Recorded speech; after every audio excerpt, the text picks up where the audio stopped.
আসসালামু আলাইকুম প্রিয় শিক্ষার্থীরা, অনলি ইংলিশের পক্ষ থেকে আরও একটি ক্লাসে তোমাদের সকলকে স্বাগতম। আমি তাহমিদ হাসান দীপ্র, বর্তমানে পড়াশোনা করছি ঢাকা ইউনিভার্সিটির ইংলিশ ডিপার্টমেন্টে। তোমাদের জন্য আজকে যে টপিকটা আমরা কভার করব সেটা তোমাদের টেক্সট বইয়ের একটা কবিতা, September 1, 1939, written by W.H. Auden। আচ্ছা, কবিতা তোমাদের কিসের কাজে লাগে এটা একটু আগে ক্লিয়ার করে নিই, কারণ তোমরা যে জিনিসটা কাজে লাগে না মনে করো সেই জিনিসটা ক্লাস করতে চাও না।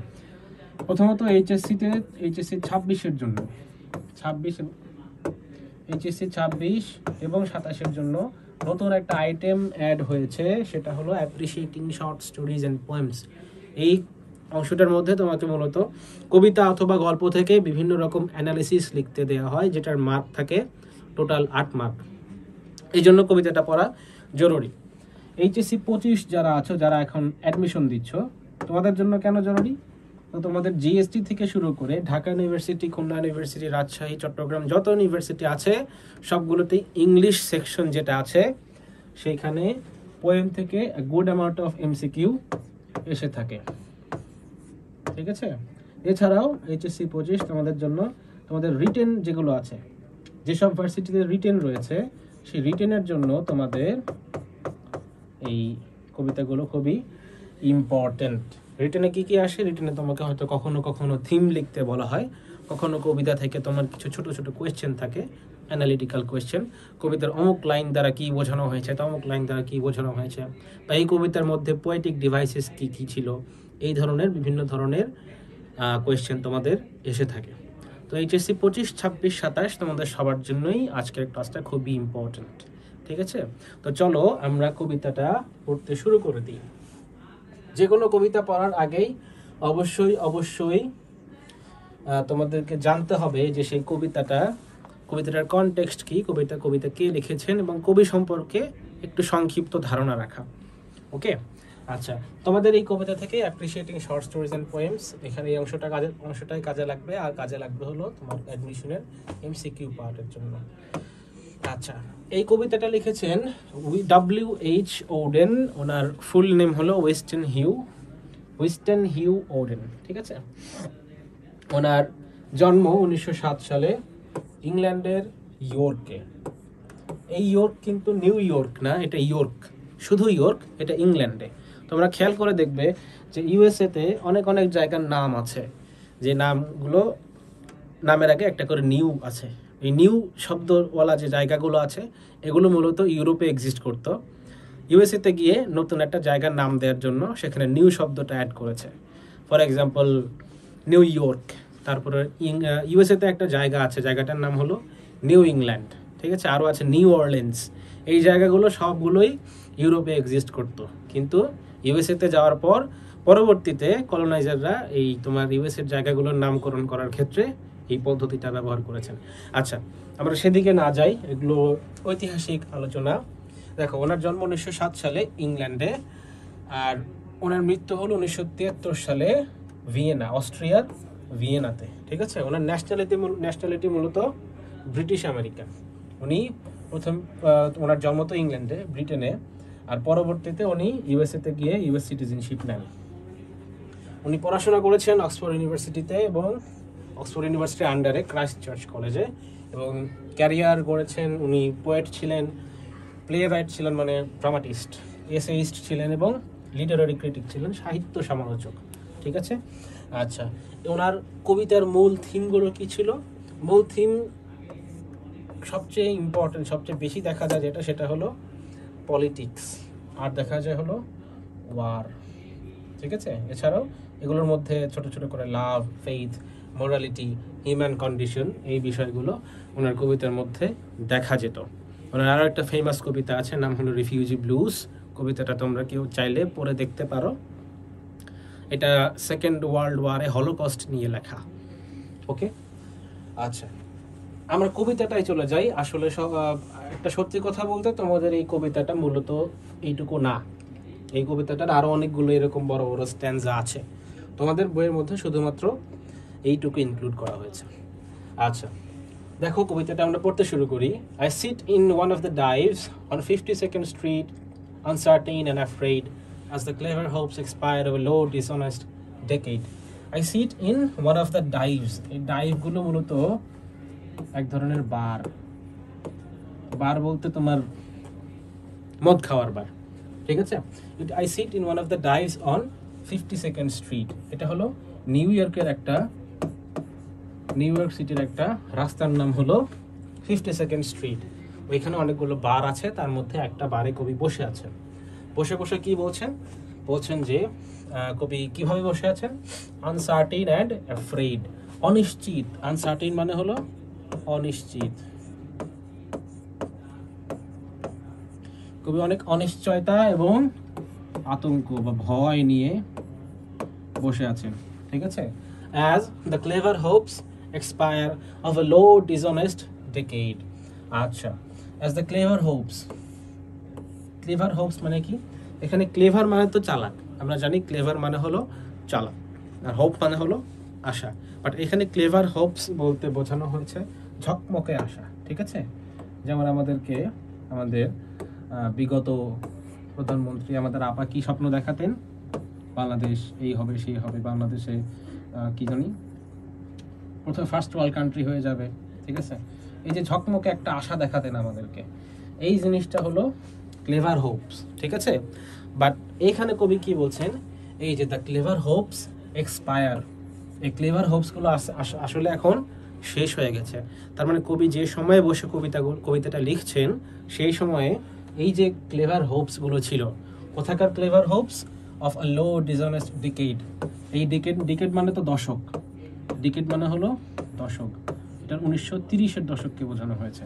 তো 1930-এর দশকে যে একটা ঝকমকে আশা ছিল যে দুনিয়াটা প্রথম বিশ্বযুদ্ধের পরে রিকভার করে আর অনেক ইমপ্রুভমেন্টের দিকে যাবে, সেই ইমপ্রুভমেন্টটা আর হচ্ছে না, বরঞ্চ এই বিশ্বটা আরও একটা যুদ্ধের দিকে এগিয়ে যাচ্ছে। এই কবিতাটা মূলত লেখা হয়েছে 1938 সালে তোমার পোল্যান্ডকে যখন দ্বিতীয় বিশ্বযুদ্ধের শুরুতে জার্মানি যখন পোল্যান্ডে আক্রমণ করলো, তার পরবর্তীতে কবিতাটা লেখা। এই যে কবি এই সময়টা, কবি যে সময় বসবাস করছেন, সেই সময়টা আস্তে আস্তে আরও একটা যুদ্ধের দিকে এগিয়ে যাচ্ছে। এই জিনিসটাকে বোঝানোর জন্য কবি বলেছেন as the clever hopes expire. এই যে প্রথম বিশ্বযুদ্ধের পরবর্তী ঝকমকে আশা, একটা স্বপ্ন ছিল মানুষের মধ্যে, দুনিয়াটা আবার শান্তিপূর্ণ হয়ে উঠবে, এই আশাটা আস্তে আস্তে এক্সপায়ার হয়ে গেল, শেষ হয়ে গেল। Of a low dishonest decade, 1930 সাল, এটাকে কবি বলছেন কি? আ লো ডিসঅনেস্ট ডেকেড মানে কি? এই 1930 থেকে 1940-এর যে দশক, এই দশকটার মধ্যে অনেক আশা দেখানো হয়েছিল। পলিটিশিয়ান, ক্ষমতাসীন যারা ছিল, তাদের দ্বারা সাধারণ জনগণকে অনেক ধরনের আশা দেখানো হয়েছিল। সেই আশাগুলো আস্তে আস্তে কি হলো? এক্সপায়ার হয়ে গেল। সেই জন্য কবি এই দশকটাকে বলছেন লো ডিসঅনেস্ট ডেকেড, মানে সে তার প্রমিস রাখে নাই। সে যেটা বলছিল, যে আশাটা দেখাইছিল, সে আশাটা সে পূর্ণ করে নাই। আচ্ছা, এরপরে কবি এক্সপ্লেইন করছেন কি? Waves of anger and fear circulate over the bright and darken lands of the earth. Wave মানে হলো ধাক্কা, ওয়েভ মানে তো ঢেউ, তোমরা জানো, বাট এখানে ওয়েভ মানে বোঝানো হয়েছে ধাক্কা। Waves of anger and fear, ক্রোধ এবং ভয়। কাদের ক্রোধ? ক্ষমতাসীনদের ক্রোধ। আর কাদের ভয়? সাধারণ জনগণের ভয়। এই যে সাধারণ জনগণের ভয়ের ধাক্কা আর ক্ষমতাসীনদের ক্রোধের ধাক্কা, এটা কি হচ্ছে? Circulate over the bright and darken lands of the earth. সারা পৃথিবী জুড়ে, পৃথিবীর ব্রাইট ল্যান্ডস এবং ডার্কেন ল্যান্ডস, অর্থাৎ এটাকে প্রসপারাস কান্ট্রি। ব্রাইট ল্যান্ডস বলতে এখানে বোঝানো হয়েছে prosperous country, developed country, bright, উজ্জ্বল। আর ডার্কেন ল্যান্ডস বলতে বোঝানো হয়েছে মূলত আর কি নন প্রসপারাস কান্ট্রি, যেগুলো আন্ডার ডেভেলপড কান্ট্রি, যেগুলো। তো ডেভেলপড এবং আন্ডার ডেভেলপড সকল কান্ট্রির ওপরেই কি দেখা যাচ্ছে? Waves of anger and fear, ঠিক আছে। একটা ভয়, ভীতি এবং ক্রোধের একটা ঢেউ খেলে যাচ্ছে। কোথা দিয়ে? এই উন্নত এবং অনুন্নত দেশগুলোর উপর দিয়ে, অর্থাৎ সকল দেশগুলোর উপর দিয়েই কি হচ্ছে? Waves of anger and fear circulate করে যাচ্ছে। অবসেসিং আওয়ার প্রাইভেট লাইভস মানে কি? অবসেসিং মানে অবসেশন মানে হলো তোমার খুব গভীর এনগেজমেন্ট, আমাদের অর্থাৎ গভীরভাবে এফেক্ট করা, ঠিক আছে। আচ্ছা, অবসেসিং আওয়ার প্রাইভেট লাইফ, এই যে ক্রোধ এবং ভয়ের ধাক্কা, এই ধাক্কাটা কি করছে, শুধুমাত্র এই ডার্ক অ্যান্ড ব্রাইট ল্যান্ডসের উপর দিয়েই যাচ্ছে না, বরঞ্চ আমাদের এই প্রাইভেট লাইফ যেগুলো আছে, আমাদের ব্যক্তিগত জীবনের উপরেও অনেকভাবে এটা এফেক্ট করছে। কিভাবে এফেক্ট করছে? যেমন ধরো যে আমি যদি আজকে যুদ্ধে যাই, আমার আব্বা আম্মা, আমার ফ্যামিলি, আমার বউ বাচ্চা যারা আছে, ঠিক আছে, যেই আছে, তো তাদের অবস্থা কি হবে? তাহলে এই যে আমি যুদ্ধে যাওয়ার কারণে আমার প্রাইভেট লাইফটা ক্ষতিগ্রস্ত হচ্ছে, এইটা বোঝানোর জন্য কবি এখানে বলেছেন কি, obsessing our private lives. The unmentionable order of death offends the September night. The unmentionable order, unmentionable মানে ভাষায় বর্ণনা করা যায় না এরকম। মেনশন করা মানে কি, কাউকে উল্লেখ করা, আর আনমেনশনেবল মানে উল্লেখ করা যায় না এরকম অবস্থা। তাহলে অর্ডার মানে হলো দুর্গন্ধ, তার মানে মৃত্যুর আনমেনশনেবল, বর্ণনাতীত একটা দুর্গন্ধ বাতাসে এখন ছড়িয়ে আছে, এবং সেটা কি করছে, offence the September night. Offend মানে হলো ক্ষতিগ্রস্ত করা, পলিউট করা, দূষণ করা। তার মানে কবি বলছেন এই যে মৃত্যুর একটা তীব্র দুর্গন্ধ, যেটা বর্ণনা করেও সারা যায় না, এরকম একটা দুর্গন্ধ আমাদের সেপ্টেম্বর নাইট, মানে এই সময় আর কি তোমার পোল্যান্ডে ইনভেশন করা হয়েছিল, পোল্যান্ডে আক্রমণ করা হয়েছিল, এই সেপ্টেম্বর নাইটটাকে আস্তে আস্তে দূষিত করে দিচ্ছে। আচ্ছা, এই কবিতার মধ্যে আমাদের পোয়েটিক ডিভাইস কি কি আছে আমরা একটু দেখি। এই কবিতাতে আমাদের মেটাফোর আছে, দেখো, waves of anger and fear circulate over the bright and darkened lands of the earth. এই যে bright and darkened lands, এই ব্রাইট এবং ডার্কেন ল্যান্ডস দ্বারা মূলত কি বোঝানো হয়েছে? এই ব্রাইট এন্ড ডার্কেন ল্যান্ডস দ্বারা বোঝানো হয়েছে প্রসপারাস and poor countries। তাহলে প্রসপারাস এবং পোর কান্ট্রিগুলোকে কি বলা হচ্ছে? ব্রাইট এবং ডার্কেন ল্যান্ডস। এটা is a kind of metaphor. The unmentionable order of death, the unmentionable order of death, এই জিনিসটা মূলত কি, এটা কি লিটারাল ডেথের কথা বোঝানো হয়েছে? না, এটা লিটারাল ডেথের কথা বোঝানো হয়নি, এটা হলো মানুষের মোরাল ডিকে বা নৈতিক অবক্ষয়কে বোঝানো হয়েছে, সেই জন্য এটাও একটা মেটাফোর। এরপরে আছে হলো irony, as the clever hopes expire of a low dishonest decade। দেখো এখানে একই সাথে বলা হচ্ছে এই দশকটা 1930-এর দশকটায় অনেকগুলো ক্লেভার হোপস ছিল, অর্থাৎ অনেক আশা ছিল, আর সেই দশকটাকে আবার কি বলা হচ্ছে? লো ডিসঅনেস্ট ডেকেড। তার মানে এমন একটা দশক যেখানে অনেক ক্লেভার হোপস, অনেক আশা আছে, অনেক উজ্জ্বল আশা আছে, সেই দশকটাকে আবার বলা হচ্ছে ডিসঅনেস্ট অ্যান্ড লো। এই দেখো দুইটা কন্ট্রাডিক্টরি অ্যাডজেক্টিভ, দুইটা কন্ট্রাডিক্টরি কি বলে এটাকে, বৈশিষ্ট্য আরোপ করা হয়েছে কোথায়? এই ডেকেডের উপর। সেই জন্য এটা is a kind of, sorry এখানে ইয়ে হবে, প্যারাডক্স হবে।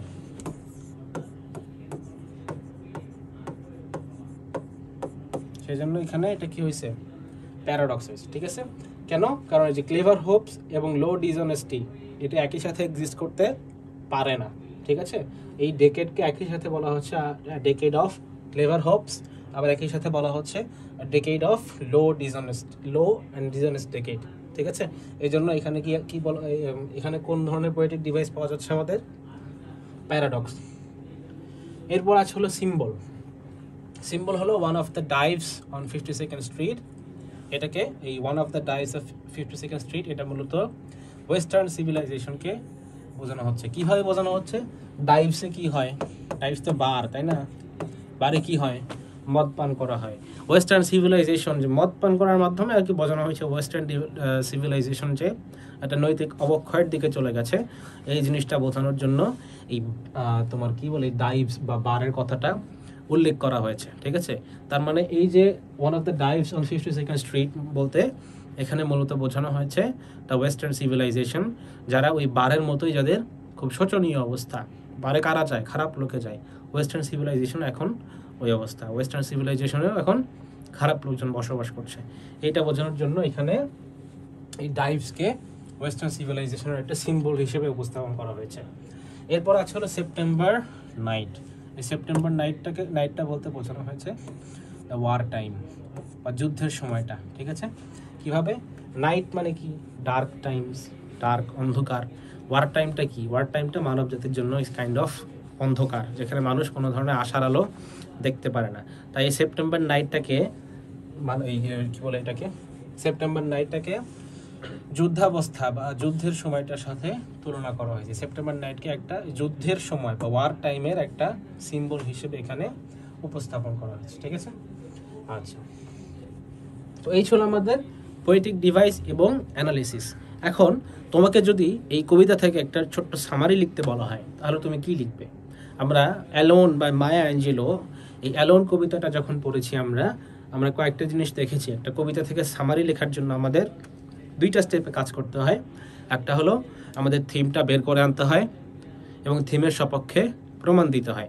কারণ যে কেউ যে কোনো কথা বলে ফেলতে পারে যে এই কবিতার অমুক জিনিসের গুরুত্ব অপরিসীম, উদ্দীপকের গুরুত্ব অপরিসীম, কিন্তু উদ্দীপকের গুরুত্ব কিভাবে অপরিসীম এটা আমাকে প্রুফ করতে হবে। সেই জন্য একটা কবিতার জন্য প্রথমে আমাদের কি করতে হয়?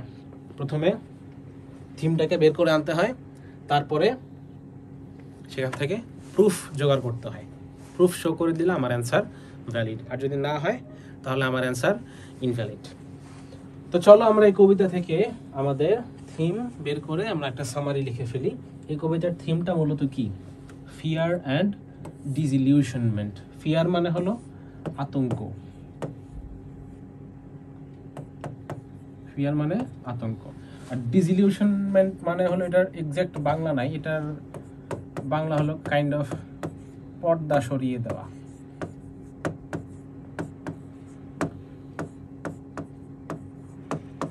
ঠিক আছে? আচ্ছা, এই কবিতাটার থিম কি? এই কবিতাটার মূল মেসেজটা কি? একটা হলো ভয়, আর একটা হলো ডিসইলিউশনমেন্ট, অর্থাৎ চোখের পর্দা সরিয়ে দেওয়া। এই যে মানুষ একটা ক্লেভার হোপস, একটা উজ্জ্বল আশা নিয়ে বাঁচতেছিল, সেই আশার পর্দাটা মানুষের চোখ থেকে সরিয়ে দেওয়া। এইটা হলো এই কবিতার মূল theme, fear and disillusionment before war. এই যে যুদ্ধাবস্থায় মানুষ যে একটা আতঙ্কের মধ্যে বসবাস করে এবং মানুষের মিথ্যে আশার যে একটা পর্দা মানুষের চোখের সামনে থেকে সরে যায়, এইটা বোঝানোর জন্য এই মেসেজটাই এই কবিতার মধ্যে দেয়া হয়েছে। ঠিক আছে? তাহলে এইখান থেকে আমরা একটা আমাদের সামারির জন্য একটা ইন্ট্রোডাক্টরি টপিক সেন্টেন্স লিখে ফেলতে পারি। দেখো, the poem is about fear and disillusionment before war. অর্থাৎ এখানে যেটা লিখছো, বের করছো, সেটা দিয়ে একটা সেন্টেন্স লিখে ফেলবা। টপিক সেন্টেন্স কি সেটা যারা জানো না, তারা অবশ্যই হাউ টু রাইট প্যারাগ্রাফ ক্লাসটা অবশ্যই দেখে নিবে, তাহলে তোমাদের টপিক সেন্টেন্সের আইডিয়াটা ক্লিয়ার হয়ে যাবে। এখন এই যে আমি দাবি করলাম fear and disillusionment before war, এটাকে প্রুফ করতে হবে আমাকে। হয়তো বললাম যে উদ্দীপকের গুরুত্ব অপরিসীম, এখন উদ্দীপকের গুরুত্ব কিভাবে অপরিসীম এটা আমাকে প্রুফ করতে হবে, তাই না? দেখো কি কি আছে এখানে আমাদের রেফারেন্স হিসেবে। দেখো, লো ডিসঅনেস্ট ডিকেড, দ্বিতীয় বিশ্বযুদ্ধের সময় বা কবিতা লেখার সমসাময়িক সময়। এই লো ডিসঅনেস্ট ডিকেড দ্বারা কি বোঝানো হচ্ছে? এই লো ডিসঅনেস্ট ডিকেড দ্বারা আমাদের এই যে ডিসইলিউশনমেন্ট, মানুষের চোখের একটা পর্দা সরে গেল, যে এই ডেকেড, এই দশকটা যে একটা প্রমিজিং ফিউচার দেখাচ্ছিল আমাদের জন্য, সেই promising future is no more. সেই ফিউচারটা আর কখনোই সম্ভব না। ঠিক আছে? এটা বোঝানোর জন্য কি করা হয়েছে এখানে, দেখো এখানে লো ডিসঅনেস্ট ডিকেড এই কথাটা নিয়ে আসা হয়েছে। ঠিক আছে? আচ্ছা, আমাদের সেকেন্ড পয়েন্ট দেখো, ক্লেভার হোপস, বিগত দশকে ক্ষমতাসীনদের দেখানো মিথ্যা আশা। অর্থাৎ 1930-এর দশকে ক্ষমতাসীনরা যে মিথ্যা আশা দেখাইছিল, সেই আশাটাও এখন আর নাই, সেই আশাটাও মানুষের চোখের সামনে ভেঙে চুরমার হয়ে গেছে। ফলে কি হয়েছে? ডিসইলিউশনমেন্ট হয়েছে। আচ্ছা, এরপরে দেখো third point, anger and fear, ক্ষমতাসীনদের প্রতিহিংসা এবং সাধারণ জনগণের আতঙ্ক। এই যে ক্ষমতাসীনদের মধ্যে একটা এই মার কাট অবস্থা, আর যার ফলে বলি হচ্ছে কারা? রাজায় লড়াই, উলু খাগড়ার প্রাণান্ত। কারা বলি হচ্ছে? জনগণ।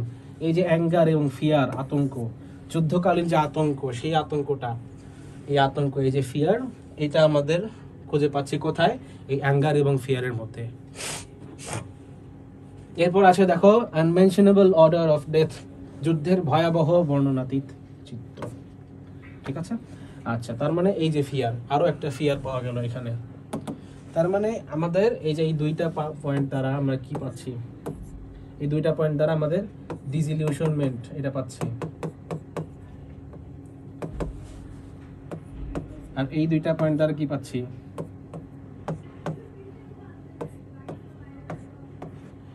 Fear.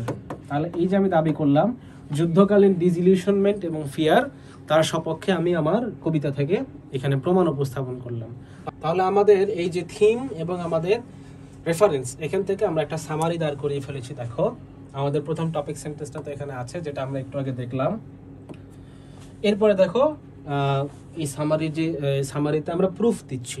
The speaker sits in a bar on 52nd street and reflects on the low dishonest decade that once inspired clever hopes.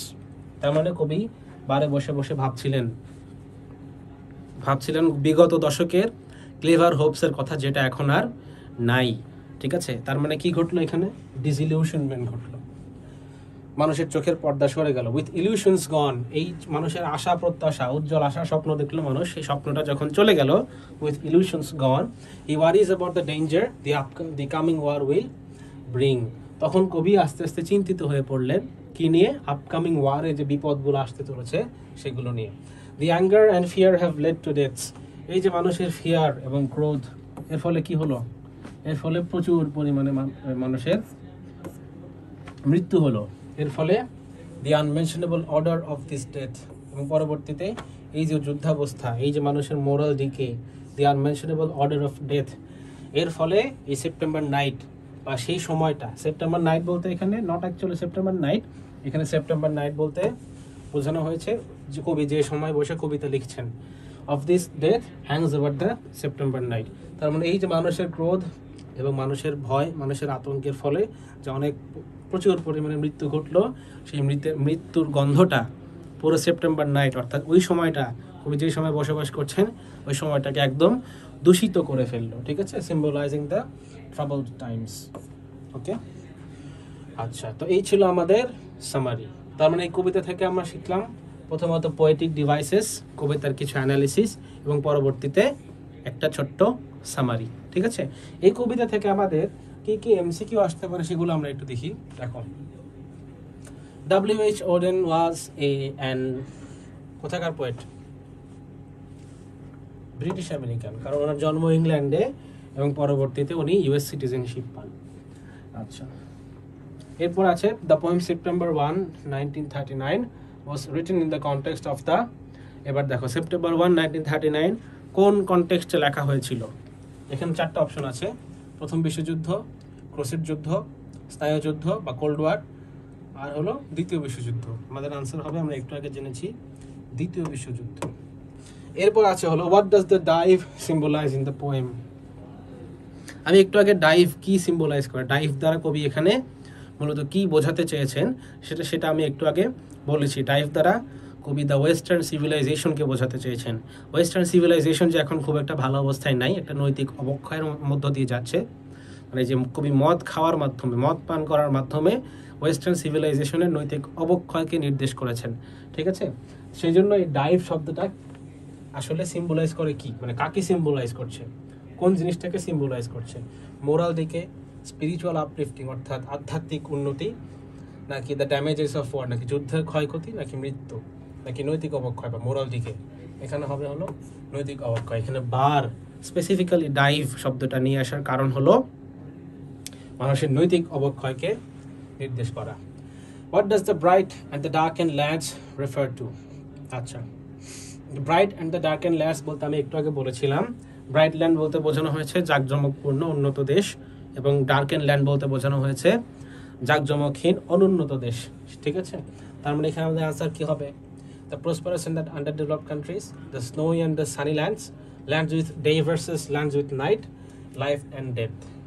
এখানে অবশ্যই the prosperous and the underdeveloped countries হবে। What does night symbolise. Night বলতে এখানে কাকে symbolise করা হয়েছে, night শব্দটার দ্বারা বা নাইট এই সময়টার দ্বারা আসলে কি বোঝানো হয়েছে। নাইট সাধারণত কেমন হয়, অন্ধকার। যুদ্ধের সময়টা ঠিক ওইরকমই নাইটের মতো অন্ধকার হয়, যখন মানুষ কোনো ধরনের আশার আলো দেখতে পারে না। এই জন্য নাইট শব্দটা মূলত সিম্বলাইজ করেছে ওয়ারকে, যুদ্ধকে। এটা ডার্কনেসকেও বোঝায় নাই, ইভিনিংকেও বোঝায় নাই, বা পিসকেও বোঝায় নাই। Which poetic device is used in the lines? The clever hopes expire of a low dishonest decade. একটু আগে আমি এই লাইনটা এক্সপ্লেন করেছি যে ক্লেভার হোপসের কথাও বলা হচ্ছে, একই সাথে আবার লো এবং ডিসঅনেস্ট বলা হচ্ছে। তার মানে কি? তার মানে এটা একটা প্যারাডক্স, যেখানে দুইটা কন্ট্রাডিক্টরি অ্যাট্রিবিউট দেয়া হয়েছে। সেটা হলো, তাহলে এই অ্যান্সারটা হবে আমাদের প্যারাডক্স। তো তোমাদের পোয়েম নিয়ে আজকে আমাদের ক্লাসটা এই পর্যন্তই ছিল। যদি যে কোনো ধরনের প্রবলেম থাকলে অবশ্যই আমাদেরকে জানাবে। Till this stay fine. আসসালামু আলাইকুম।